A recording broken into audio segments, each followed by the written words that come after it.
Hi friends, welcome. இன்னைக்கு நம்ம என்ன பார்க்க போறோம் அப்படினா future tense தான் பார்க்க போறோம். ஆல்ரெடி future tense வந்து நம்ம 4 டைப்ஸ் பார்த்திருந்தோம். சோ இன்னைக்கு அந்த வீடியோட கன்க்ளூஷன் தான். எப்போ இந்த future tense, past tense, present tenseலாம் பார்த்துட்டு அதுக்கான கான்வர்சேஷன் வந்து பார்த்தோம். இன்னைக்கு நம்ம கான்வர்சேஷன் பார்க்கிறதுக்கு முன்னால நமக்கு முக்கியமான ஒன்று தெரியணும். ஷாலும் வில்லும் என்ன அப்படினா, அதாவது future tense அப்படினாலே கண்டிப்பா ஷாலும் இருக்கும், அதுல வில்லும் இருக்கும். அது இல்லாம ஒரு சென்டென்ஸ் வந்து கண்டிப்பா வராது future tenseல. சோ ஷாலுக்கும் வில்லுக்குள்ளான டிஃபரன்ஸ் என்ன அப்படின்னு சொல்லி தான் நம்ம வீடியோல பார்க்க போறோம். சோ வாங்க வீடியோக்குள்ள போலாம். shall and will are used to talk about the future. so shallum willum எதுக்காக யூஸ் பண்றாங்க அப்படினா future பத்தி பேசுறதுக்காக யூஸ் பண்றாங்க. so first வந்து uses of will வந்து எதுக்கெல்லாம் யூஸ் பண்றாங்க அப்படி சொல்லி பார்க்க போறோம். so will is used for promises, decisions and future facts. So will எதுக்கெல்லாம் யூஸ் பண்ணுறாங்கன்னா, ஏதாவது நம்ம ப்ராமிஸ் எடுக்கிறோம், இல்லை முடிவு எடுக்கிறதுக்கு, இல்லைனா ஃபியூச்சர் ஃபேக்ட்ஸ், அதாவது இட் வில் ரெயின் டுடே, இன்னைக்கு மழை வந்து ஃபியூச்சரில் நடக்க போகிற ஒரு விஷயமா இருக்கலாம். ஃபியூச்சர் ஃபேக்ட்ஸ் ஏதாவது நடக்கும் அப்படின்னு இருக்குது. ஸோ அந்த மாதிரி விஷயத்துக்குலாம் நம்ம என்ன யூஸ் பண்ணுறோம் அப்படின்னா வில்லை வந்து யூஸ் பண்ணுறோம். ஓகேவா? அதுக்கான எக்ஸாம்பிள் வந்து என்ன அப்படின்னா, I will take care of it. So அது வந்து ஒரு ப்ராமிஸ் கொடுக்குறோம், நான் வந்து அதை பார்த்துக்கிறேன் அப்படின்னு சொல்லி சொல்கிறோம். she will help you, அவ உனக்கு ஹெல்ப் பண்ணும், அது என்னதான் ஒரு ப்ராமிஸ் தான். she will help you. So அது என்ன செஞ்சிருக்கு, ஸோ ஃபியூச்சர்ல இனிமேல் இது ரெண்டுமே I will take care of it அப்படிங்கிறது ஃபியூச்சர்ல தான் நடக்க போகுது.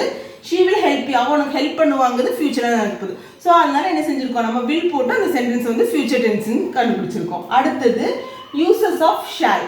ஸோ அடுத்து வந்து ஷால் எதுக்கெல்லாம் யூஸ் பண்ணுறோம் அப்படின்னு சொல்லி பார்க்க போகிறோம். Shall is mostly used with I and we. So formal English நம்ம வந்து யூஸ் பண்ணுவோம் ஐ அண்ட் வி, அதாவது சப்ஜெக்ட் வந்து ஐ அண்ட் வி வருது அப்படின்னா அதில் நம்ம என்ன யூஸ் பண்ணியிருப்போம் அப்படின்னா ஷால் வந்து யூஸ் பண்ணியிருப்போம். இப்போ நம்ம வந்து சில நேரம் பெர்மிஷன்ஸ்க்கும் நம்ம வந்து யூஸ் பண்ணுவோம். அது வந்து ஸ்கூல்ஸ்லாம் நம்ம யூஸ் பண்ணுவோம். என்ன யூஸ் பண்ணுவோம், இப்போ மேம் கிட்ட வந்து பெர்மிஷன் கேட்கணும், அப்படி இப்போ தண்ணி குடிக்கணும். ஸோ அதுக்கு நம்ம வந்து பெர்மிஷன் எப்படி கேட்போம், ஷால் ஐ ட்ரிங்க் வாட்டர் அப்படின்னு சொல்லி கேட்போம். ஸோ நான் வந்து இனிமேல் தான் தண்ணி குடிக்க போகிறேன், ஸோ அதுக்கு போய் நான் பெர்மிஷன் கேட்கறதுனால நம்ம என்ன யூஸ் பண்ணுவோம், ஷால் ஐ ட்ரிங்க் வாட்டர்னு யூஸ் பண்ணுவோம். பட் மோஸ்ட்லி நம்ம யூஸ் பண்ணுறது வந்து ஐ அண்ட் வில தான் வந்து ஷால் வந்து யூஸ் பண்ணுவோம்.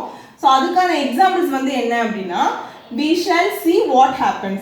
ஸோ நம்ம பார்க்கலாம், என்ன நடக்குதுன்னு பார்க்கலாம், அப்படி இனிமேல் தான் அந்த விஷயம் வந்து நடக்க போகுது. ஸோ வந்து என்ன நடக்குதுன்னு பார்ப்போம் அப்படிங்கிறனால இந்த இடத்துல நம்ம என்ன செஞ்சுருக்கோம் அப்படின்னா ஷால் வந்து யூஸ் பண்ணியிருக்கோம்.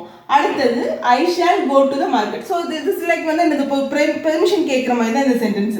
ஐ shall go to the market. So நான் மார்க்கெட்டுக்கு போகிறேன், இன்ஃபார்ம் பண்ணுறாங்க, அதே நேரத்தில் என்ன செய்றாங்க, பெர்மிஷன் கேட்குறாங்க.